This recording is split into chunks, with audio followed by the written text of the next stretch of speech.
Assalamualaikum warahmatullahi wabarakatuh. Perkenalkan, saya Jihanesna Aisyah. Saya akan menjelaskan materi tentang teori konsumsi Islami. Yang pertama yaitu ada fungsi utility. Fungsi utility adalah konsep untuk mengukur tingkat kepuasan seorang konsumen terhadap suatu barang atau suatu komoditas. Nah, dalam fungsi utility ini digambarkan dalam kurva indiferen atau indiferen curve. Ada 3 aksioma pilihan rasional terhadap fungsi utility. Yang pertama yaitu ada completeness. Completeness ini setiap individu memiliki kebebasan untuk memilih mana yang lebih disukai. Yang kedua ada transitivity. Transitivity ini apabila individu mengatakan A lebih disukai daripada B lebih disukai daripada C, maka A lebih disukai daripada C. Dan yang ketiga yaitu continuity. Nah, continuity ini apabila ada individu yang mengatakan A lebih disukai daripada B, maka apapun yang mendekati A itu akan lebih disukai daripada B. Selanjutnya yaitu ada ciri-ciri kurva indiferen. Yang pertama yaitu kemiringannya atau slope-nya itu negatif, yaitu dari kiri atas ke kanan bawah. Yang kedua yaitu cenderung ke titik origin atau titik nol. Yang ketiga tidak saling berpotongan. Dan yang keempat kurva indiferen semakin tinggi atau semakin ke kanan atas menunjukkan tingkat kepuasan yang semakin tinggi. Selanjutnya yaitu ada kurva indiferen atau indiferen curve. Indiferen curve merupakan grafik yang menggambarkan kombinasi dua barang atau dua komoditas yang menunjukkan tingkat kepuasan yang sama. Contohnya seperti pada grafik tersebut, yaitu titik A, titik B, dan titik C itu menunjukkan tingkat kepuasan yang sama pada kurva U1.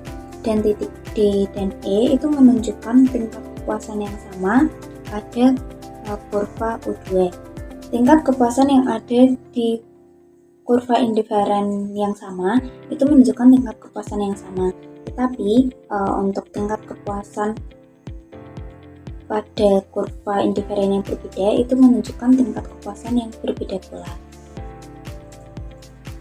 Kurva indiferen itu tidak boleh saling berpotongan, karena jika kurva indiferen itu saling berpotongan, maka menunjukkan bahwa tidak adanya konsistensi tingkat kepuasan.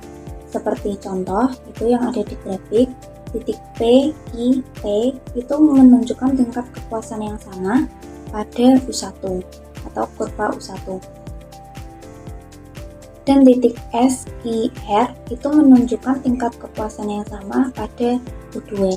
Nah, titik Q itu ada pada kurva U1 dan U2, di mana Q menunjukkan tidak adanya konsistensi tingkat kepuasan. Apabila kurva indiferen itu saling berpotongan, itu menunjukkan bahwa kurva indiferen tersebut melanggar aksioma yang tadi sudah dijelaskan. Selanjutnya yaitu tingkat substitusi marginal atau marginal rate of substitution. Tingkat substitusi marginal ini merupakan tingkat ketersediaan individu untuk mengurangi konsumsi suatu barang untuk menambah suatu barang yang lain dengan mempertahankan tingkat kepuasan yang sama. Contohnya yaitu seperti ada yang di grafik itu ketika mampu mengkonsumsi barang Y5, maka barang X yang mampu dikonsumsi adalah banyak 1. Dan ketika ingin mengkonsumsi barang X sebanyak 2 unit, maka harus mengurangi konsumsi barang Y menjadi 3 unit. Begitupun selanjutnya. Nah, titik P, titik S, titik Q, dan titik R itu menunjukkan tingkat kepuasan yang sama meskipun kombinasi barangnya itu berbeda. Selanjutnya yaitu barang halal, haram, dan analisis kurva indiferen. Untuk grafik sebelah kanan itu merupakan keturunan dari grafik sebelah kiri. Nah, penjelasannya yang pertama, pada bagian A atau sebelah kanan atas itu Y haram, X halal, atau Y sebagai barang haram dan X menunjukkan barang halal. Nah, itu bentuk kurvanya itu akan semakin mendekati titik origin atau semakin mendekati titik nol. Dimana semakin mendekati titik origin, maka tingkat kepuasannya akan semakin tinggi. Nah, untuk bagian yang kedua yaitu sebelah kiri atas, itu dimana Y sebagai barang haram dan X sebagai barang halal, maka kurvanya itu akan menghadap ke kanan bawah atau mengikuti semakin mendekati barang yang halal, dimana semakin ke kanan bawah atau semakin mendekati halal, maka tingkat kepuasannya akan semakin tinggi. Yang ketiga, pada bagian kiri bawah itu menunjukkan Y halal dan X halal atau kedua barangnya yaitu halal, dimana kurvanya itu akan semakin ke atas atau semakin ke kanan atas, yang menunjukkan bahwa semakin tinggi kurvanya maka akan semakin tinggi tingkat kepuasannya. Yang keempat, pada bagian kanan bawah itu Y sebagai barang halal dan X sebagai barang yang haram. Nah, dimana kurvanya itu akan membentuk, kurvanya itu akan mengarah ke kiri atas atau mendekati barang halal, dimana ketika kurvanya itu akan semakin mendekati barang halal maka tingkat kepuasannya itu akan semakin tinggi.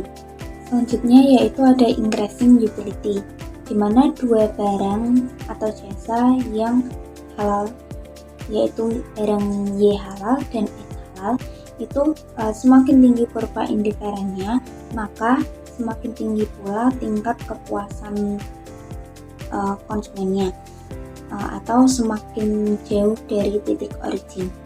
Semakin menjauhi titik origin maka tingkat kepuasannya akan semakin tinggi.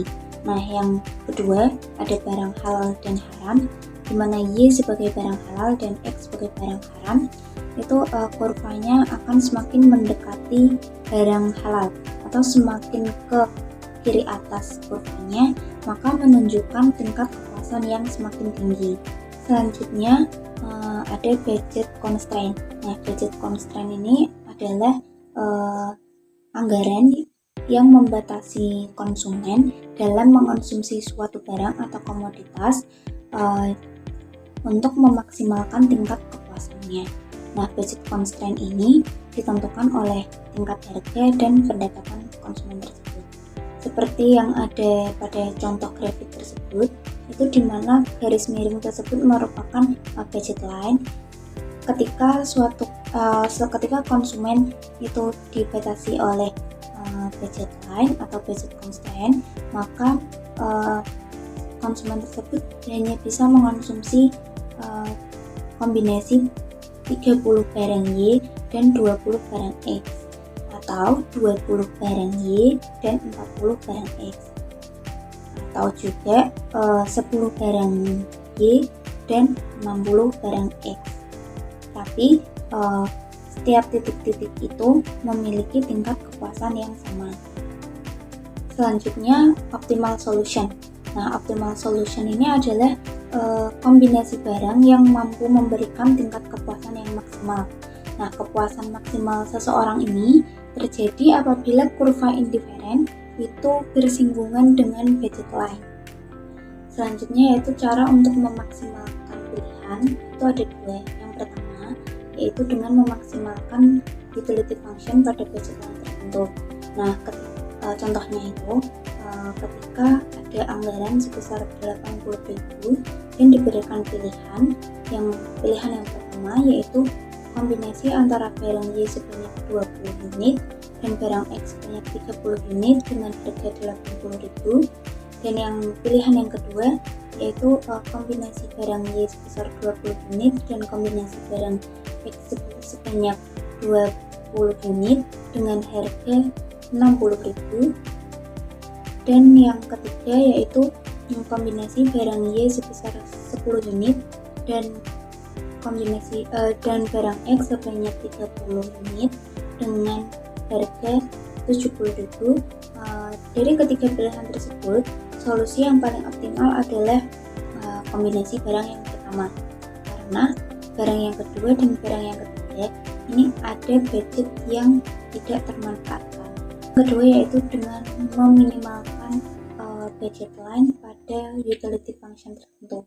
Nah, contohnya ketika dihadapkan dua pilihan, di mana dua pilihan tersebut itu memberikan tingkat kepuasan yang sama dengan kombinasi yang sama tapi harganya berbeda, maka solusi yang paling optimal adalah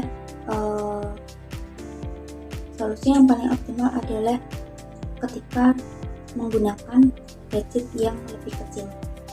Seperti contoh, ketika ada pilihan di mana dua kombinasi barang dengan 20 barang Y dan 30 barang X, di mana kombinasi pertama itu dengan harga 90.000 dan kombinasi yang kedua itu dengan harga 80.000, maka solusi yang paling optimal adalah memilih yang harga 80.000.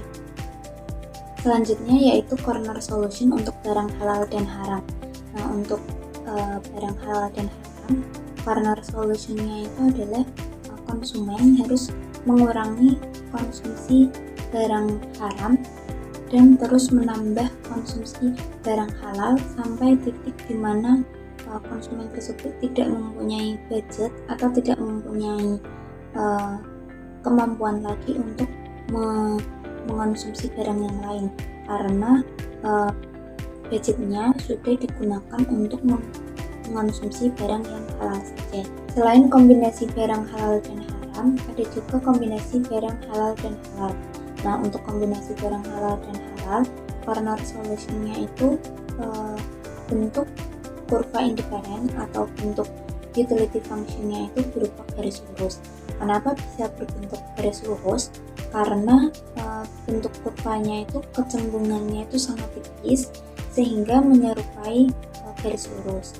Nah, karena bentuk kurvanya itu menyerupai garis lurus, maka tidak ada kemungkinan untuk terjadinya persinggungan antara kurva indifferent dengan budget line. Nah, corner solutionnya yaitu apabila kemiringan atau slope utility functionnya itu lebih curam daripada budget line, maka corner solutionnya itu berada di titik X atau sumbu X atau sumbu horizontal. Nah, apabila kemiringan atau slope utility functionnya itu lebih landai daripada budget line-nya, maka corner solutionnya itu berada di titik Y atau sumbu Y atau sumbu vertikal. Materi tersebut saya ambil dari buku Adiwarman Karim, yaitu buku Ekonomi Mikro Islami edisi yang kelima. Sekian video dari saya, semoga bisa membantu dan bisa bermanfaat untuk kita semua. Wassalamualaikum warahmatullahi wabarakatuh.